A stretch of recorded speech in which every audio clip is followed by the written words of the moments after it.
और 12 से एक खबर है, 12 अटरू विधानसभा सीट पर बदलाव हो सकता है। भाजपा 12 अटरू सीट पर बदलाव कर सकती है। घोषित प्रत्याशी के जाति प्रमाण पत्र को लेकर संशय है।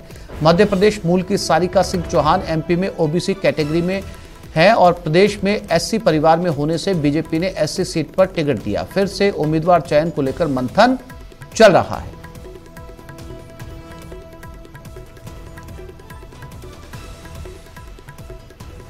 तो पेच फंसा है कास्ट को लेकर।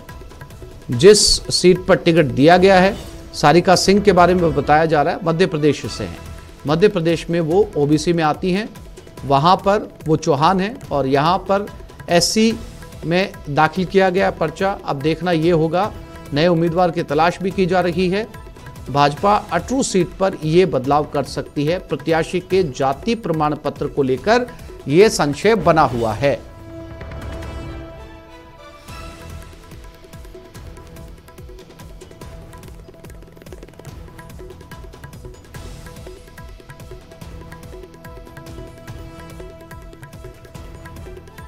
तो 12 अटरू विधानसभा सीट में ये बदलाव हो सकता है, ऐसे संकेत पार्टी की तरफ से मिल रहे हैं। तो फिलहाल सारिका सिंह चौहान जो कि मध्य प्रदेश से आती हैं और यहाँ एससी परिवार में वो हैं, अब किसको टिकट दिया जाए या फिर सारिका सिंह को ही वहां पर रखा जाएगा, इसको लेकर जो है फिलहाल पार्टी के अंदर मंथन चल रहा है।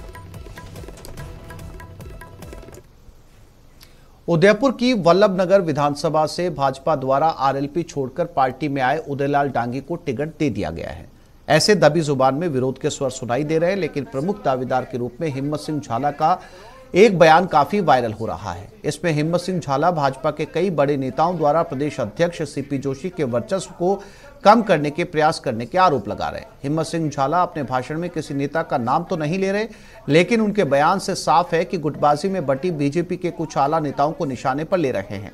उनका कहना है कि उदयलाल डांगी को टिकट देकर उन्हें उकसाने की कोशिश की गई है, जिससे वो गलत कदम उठाते तो सीपी जोशी का कद पार्टी में कम होगा, लेकिन वो पार्टी को अपनी मां समान मानते हुए कोई गलत कदम नहीं उठाएंगे। ये भाजपा की दुकानें तो बंद करनी है, जो भाजपा के नाम से दुकान खोल के बैठे हैं और भाजपा में सिर्फ और सिर्फ भाजपा को लूटने का काम करते हैं। लेकिन अभी आप सबसे मेरा निवेदन है, फैसला आपके पास है, सुरक्षित है। उदयलाल जी को भी एक रिक्वेस्ट करेंगे, अगर हम फैसला लेंगे तो जब भी अपन एक साथ बैठे और वो पानी लेके छोड़े हम सब कार्यकर्ता के सामने कि आगे भविष्य में कभी टिकट मिले या नहीं मिले, भाजपा को नहीं छोड़ेंगे तो फिर हम उनके साथ जाएंगे। अरे हम भाजपा मेरी माँ है, रोज कहते हैं भाजपा मेरी माँ है। इस माँ के साथ कैसे तुम अत्याचार करते हो? इस माँ को हटाने का अगर ये माँ हार जाएगी तो हम कहीं के नहीं देंगे, ये कांग्रेस वाले में नहीं जीने देंगे।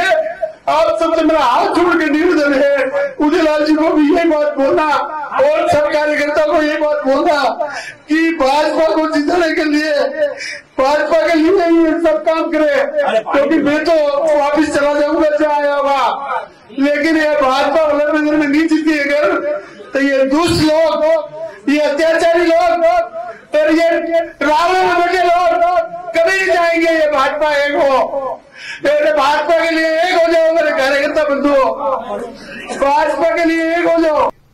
राजसमंद जिले की भीम विधानसभा सीट से भाजपा प्रत्याशी के नाम में ऐलान के बाद ही पार्टी में असंतोष दिखाई दे रहा है। पार्टी के वरिष्ठ नेता अजय सोनी ने अन्य नेताओं को पत्र लिखकर 6 नवंबर तक टिकट पर पुनर्विचार करने की मांग की है। अजय सोनी ने कहा कि भाजपा प्रत्याशी हरि सिंह रावत को पार्टी ने विरोध के बावजूद 5वीं बार टिकट दिया है, जिससे कार्यकर्ताओं में निराशा का माहौल है। रावत और उसके परिजनों पर क्षेत्र में 25 से ज्यादा आपराधिक मुकदमे दर्ज हैं। हरि सिंह के पिछले विधायक कार्यकाल में क्षेत्र में कई अपराधी गैंग्स पनपी थी, जिनको रावत और उनके परिजनों का संरक्षण प्राप्त था। ऐसे में अजय सोनी ने पार्टी आलाकमान को 2 दिन का समय देते हुए अपने फैसले पर पुनर्विचार करने की मांग की है।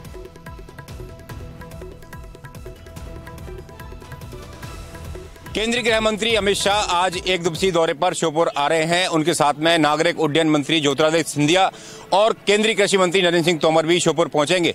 उनका एक कार्यक्रम का भी भव्य होने वाला है। आप देख सकते हैं ये टेंट पूरी तरह से तैयार हो गया है। यहाँ पर कुर्सियां लगा दी गई हैं। सुरक्षा के लिए पुलिस के अलावा जो अमित शाह की सुरक्षा से जुड़ी एजेंसियां हैं वो यहाँ पर तैनात हैं। चप्पे चप्पे पर निगरानी रखी जा रही है। जनसभा के लिए जो मंच है वो तैयार हो गया है। अब आने का इंतजार है। शाम करीब 4:05 पर उनका हेलीकॉप्टर शहर के वीर सावरकर स्टेडियम पर उतरेगा। उसके बाद वो यहां पर आएंगे और जनसभा को संबोधित करके बीजेपी प्रत्याशी दुर्गालाल विजय के लिए वोट मांगेंगे। लगातार उनके कार्यक्रम की तैयारियां यहां पर चल रही हैं और जल्द ही इन तैयारियां पूरी कर ली जाएंगी और उनके आने के बाद में यहां पर उनका भाषण शुरू होगा। दीपक गंडोतिया, न्यूज 18 श्योपुर। 25 नवंबर को होने जा रहे विधानसभा चुनाव को लेकर श्रीगंगानगर जिला निर्वाचन अधिकारी और एसपी ने संयुक्त रूप से प्रेस वार्ता कर चुनाव प्रक्रिया के बारे में जानकारी दी। जिला निर्वाचन अधिकारी ने बताया कि श्रीगंगानगर जिले के सभी 6 विधानसभा में संवेदनशील और अति संवेदनशील मतदान केंद्रों का प्रशासन के द्वारा निरीक्षण किया जा रहा है और आमजन को भय मुक्त होकर मतदान करने की व्यवस्था सुनिश्चित की जा रही है। साथ ही जिला एसपी ने बताया कि नाकेबंदी के दौरान अब तक 1 करोड़ रुपए से ज्यादा की नकदी सहित 10 करोड़ रुपए के नार्को और अन्य मादक पदार्थों की जब्ती की गई है। ये जितने भी वल्नरेबल पॉकेट्स हैं उस सब के अंदर रिटर्निंग अधिकारी तो जाएंगे ही, एसडीएम साहब तो जाएंगे ही, उनके संबंधित सीओ तो जाएंगे ही। मैंने और एसपी साहब ने भी हमारे अभी जो गंगानगर जिले के जो 4 विधानसभा क्षेत्र हैं उनके अंदर हम लोगों ने जॉइंट विजिट कर लिया है। हर एक वल्नरेबल से हम बात कर रहे हैं, पता लगा रहे हैं किसी प्रकार के डराने धमकाने की स्थिति ना रहे, उसके लिए सबको मोटिवेट किया जा रहा है और ये भी कहा जा रहा है कि कोई अगर ऐसी खबर आती तो हमारे को बताएं। उनके साथ एक लिंक कार्मिक लगाए गए हैं, लिंक हमारे पुलिस के जो भी संबंधित थानाधिकारी हैं वो रहेंगे और साथ ही साथ ये भी सुनिश्चित करेंगे कि उस दिन वो वोट डालें।